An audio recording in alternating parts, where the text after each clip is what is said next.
Things ready, and Ryan, you're good to go. Alright, so if you guys pay attention to world news, if you've paid attention to it within the past year, especially over the summer, you would have heard about Brexit. How many of you guys have heard about it? Just show of hands. How many of you guys know, like, anything about it, really? Yeah. A lot of people know a lot about Brexit, or they've heard of it before, but they don't know too much about it because as I say here, it's a very complicated issue. So today I'm going to teach you about what Brexit is, why it happened, and the implications it has for the future.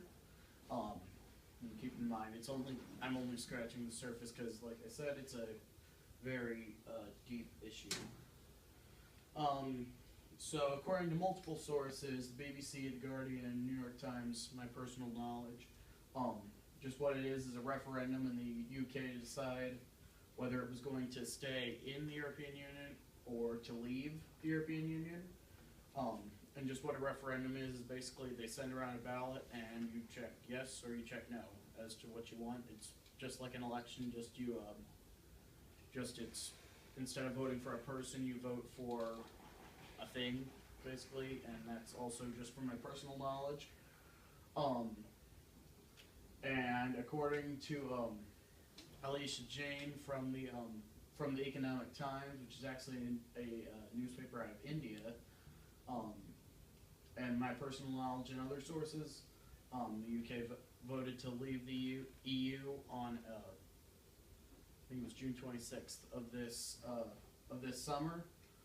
It's backed mostly by conservative politicians in the UK, such as David Cameron, Nigel Farage, and Theresa May, and that's according to Stephen Castle, who's a writer for the New York Times. And as you can see, there's their pictures right there. David Cameron actually resigned his post as Prime Minister as soon as pretty much the day after the vote took place, even though he was the one who really sponsored it. And then Theresa May, who is also very pro-Brexit, very conservative, took over right after her. And that's also according to this same article. So here's a picture of the European Union, and there's a picture of the United Kingdom after Brexit. That's the voting results. Anything in yellow was a majority stay vote in they're called counties, in those counties, and blue is a leave vote.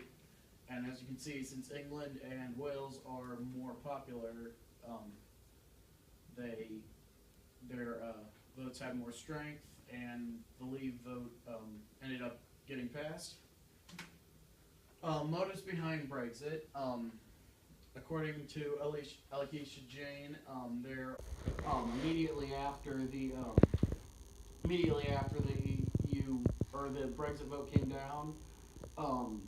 There's been talks of leaving the EU and other countries, such as the Netherlands was a big one.